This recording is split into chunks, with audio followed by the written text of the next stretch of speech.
So I'm on the highway between Quesnel and Wells, British Columbia, in the Cariboo. And I'm in the car with my husband and my 10-year-old son and a very small and anxious dog. And I've just completed an interview in Quesnel, and I'm promoting the gig I'm going to do in Wells, British Columbia, where I've never been before. It's a show that I do called Ducks on the Moon, which is a performance memoir about the 5 worst years of my life. And during the interview, I don't get asked about why it was the 5 worst years of my life. And the answer to that would be, it was the first 5 years in the life of the young man who's in the back seat, who is autistic.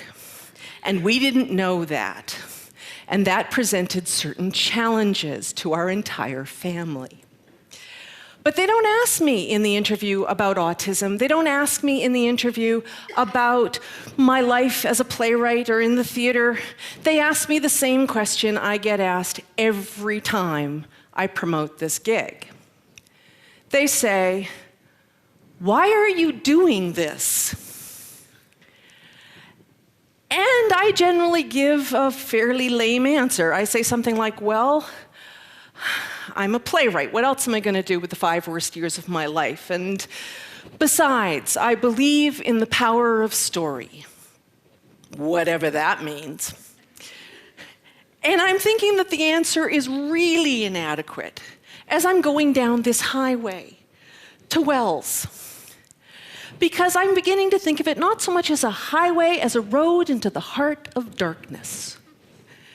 It is narrow, it is bumpy, it is overgrown, and for 10, 20, 30, 40 minutes, we do not see another human being. There's one tar paper shack with an enormous satellite dish in the back and a 3-legged dog in the front, looking, depressed. And I'm thinking, what have I got us into? Why am I doing this? Why am I doing this one-woman performance memoir in Wells, British Columbia? Because they called me and asked me to do it. That doesn't seem like a very good reason. So I think about some of the other answers I could have given the interviewer. And I come up with 4. First of all, I could have told the interviewer, but all these answers are much too long for radio. I could have told the interviewer, I wrote this thing because I had to. It was not optional. A friend came and asked me if I would do some true storytelling for a festival that she was doing. And would I tell some of those funny stories I used to tell about my son when he was younger? Because she's my friend. And when you're going through the 5 worst years of your life, and your friend comes up and goes, "How are you?" you say, "I'm fine," which is a lie. And then you tell a funny story about what your spirited child has done that week, which is true in part, but not in total. So when she asked me to do this, I started thinking about it, and I thought, if I took those funny stories and I put them in a particular order and I linked them theatrically, I could actually make a play of it. I could make a play that was funny, but also was a little true. Because I really had wanted to say something true when people said, "How are you?" I'd wanted to say, "I'm terrible. I haven't slept in 3 years. My life is falling apart. There are tantrums every night. My other children are freaking out. My family is falling apart." But I couldn't do that. So instead, I would tell a funny story, because it's just not cool to go off on people like that. So I saw this as an opportunity to tell something true. And I went up into my room, and I didn't even write it. I had a headset for dictation into my computer, and I screamed this play into my computer. 6 hot, humid days in July, I was locked in there, and I just screamed it and cried it and laughed it and talked it, and I still perform it pretty close to how I dictated it over those 6 days. Because you see, I just needed to write it on the air. I needed to put it out there. I needed to document it so that I could even begin to look at it and say, oh my God, that happened. And start to process. So that would have been one answer I could have given. I needed to do the play because I needed to document what had happened to me. The next answer came to me the night that I premiered the show, which was on this stage. I was abjectly terrified. I was so scared, not because I thought the play was bad. My artistic director and I had worked very hard on it, and I was pretty sure it was okay. But I was terrified of the audience. I was terrified that they would hear all the mistakes I had made, all the times I had actively resisted understanding that my son was autistic, and they would condemn me and probably send children's services to my house to take away my kid. And instead, at the end, what I got was, oh my God, that happened. And it was really hard, and you tried your best, and it's not your fault. And can I give you a hug? I really think you need a hug. You should let me give you a hug. This was unexpected. I could never have imagined that response because I judged myself so harshly. But because they gave that perspective to me, I was able to incorporate it into my understanding of the story. So that was the second reason why it was important for me to tell my true story. The third reason came in Brandon, Manitoba, the Sick Show. I was supposed to perform in a little performance space the university had. It was an old bank in downtown Brandon.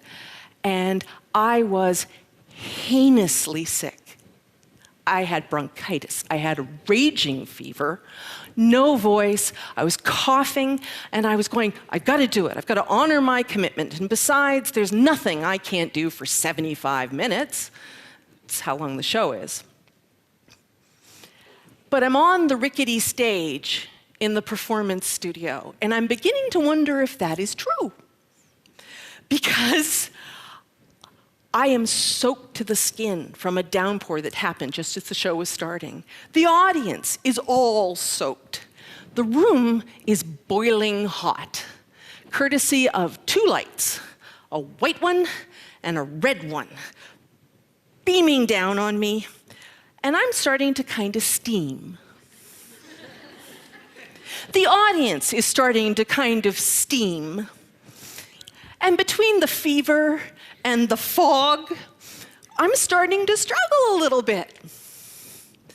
So I get to the part in the play, which is right in the middle, where I'm talking about a time where our family really hit the wall with trying to deal with what was going on with our youngest son. And what I'm supposed to do is I'm supposed to bend over and go, I need help, I need help, I need help. But I don't do that. I bend over, and on the second I need help, I start to cough. I cough so hard I fall down. I cough so hard that for a few seconds I black out. And I'm down there looking at the audience, thinking surely someone will call an ambulance. And instead, I see them looking at me, going, oh my God, They think I'm method acting. They think it's part of the show. And they're rooting for me. They want me to get up. They're with me, man. They're with me. And so on the strength of that, I do get up. And I do the next 37 minutes of the show, held up by them. And then I take my bow. I remember that the crowd went nuts. We burst out into the streets. There was dancing, there was drink, there was song. I had a fever. They celebrated. They celebrated for me. They gave me that. They took what I told them about the 5 worst years of my life, and they celebrated that I survived it. I could survive 75 minutes of anything because I could survive 5 years of that. And that show turned my story from a lament into a celebration. The fourth answer, and I know these things usually come in 3s, but this one's important, so I stuck it on. The fourth answer came from North Battleford, Saskatchewan, the day show. We were in a space that we couldn't black out. Normally when I'm performing, I have lights in my eyes like this, and I can't see the faces. This show, not only could I see them, but they were sitting like 6 feet away from me, some of them. So I could see all their reactions. Little bit daunting for a performer. First of all, you gotta see the ones that nod off. That's rough. But the big one is sitting right there. A woman with a sweet, sweet face, hair swept back, huge eyes, exhausted. And she's locking with me. And I'm going, okay, all right, we're gonna do this. And I launch into the show, and there's a line very early in the show that I always struggle with. I tell them about it, how my son, around about 4 or 5 at this point, really hated it when people laughed at the things that he said, when he didn't intend them to be funny. And that the last time this had happened, they'd found him in the cloakroom at his school, banging his head, and that you could still see the mark, the boot rack left on his forehead. And I have a hard time saying that without tearing up, and you don't want to tear up that early in the show, so I sort of launch into it, and then I lock eyes with her. And her eyes flood, tears pouring down her face. And I look at her, because I've gone too, and say, oh my God, you too, huh? Well, sister, I've been telling this story a little longer than you. I have documented this. I have gotten some perspective. I have learned to celebrate it. So today, you and I, we're going to go through it together. Because we can. And then I look around the room and I see all the faces, and all of them are a little bit like that. Because maybe they don't all have autistic kids like she and I, but they have something. They're all going through something. And that's when I realized that this was no longer about the 5 worst years of my life. This was just about getting through life. And we were going to do it together. I got communion. I got communion with others by telling my true story. And none of that seems like a good enough reason to be on the highway into the heart of darkness. I run them all through my head, and I try to inspire myself, but it ain't working. I am scared that I have dragged my family into I don't know what. Until we come out of the trees and around a corner and past a silver lake called Jackfish. And we arrive in Wells, British Columbia, or as I like to call it, Brigadoon, BC. It is the most magical and impossible place. It's a gold rush village that has been bought up by artists. And they've painted the buildings every color of the rainbow. And they're all galleries and studios. And there's this beautiful little theater called the Sunset that's been restored from the turn of the century.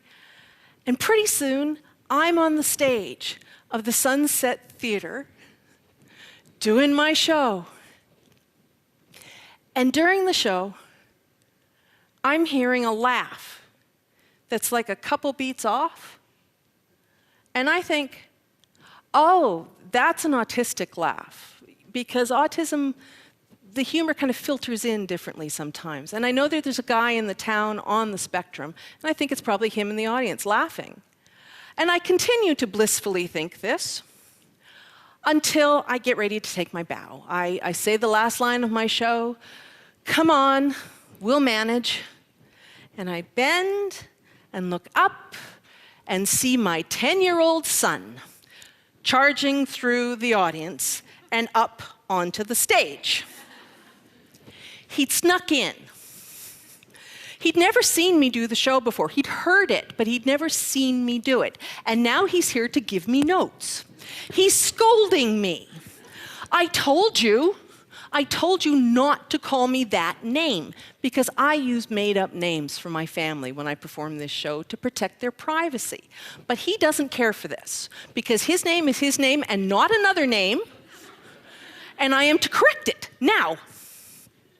And the audience, who is just getting ready to give me a nice, polite round of applause, is going, "Is this part of the show?" And I say, "Ladies and gentlemen, my son would prefer not to be anonymous tonight. May I introduce?" And he steps forward, and he takes a bow. And he takes a bow. And the crowd goes nuts. And I think, oh my God, how did this happen?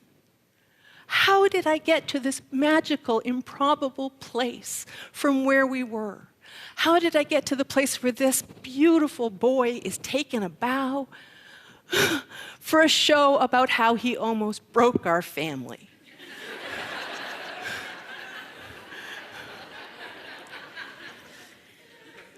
And I think I told a true story. I documented it. I got perspective. I learned to celebrate. I was given communion. And so I got this. I got this moment of transformation, where the story stopped being about the 5 worst years of my life and became about how I got here. So that's the 5th answer. Transformation. So I don't actually think now that my answer to the interviewer in Quesnel was that lame. I really do believe in the power of story to transform lives. So why don't you go tell some now? Thank you.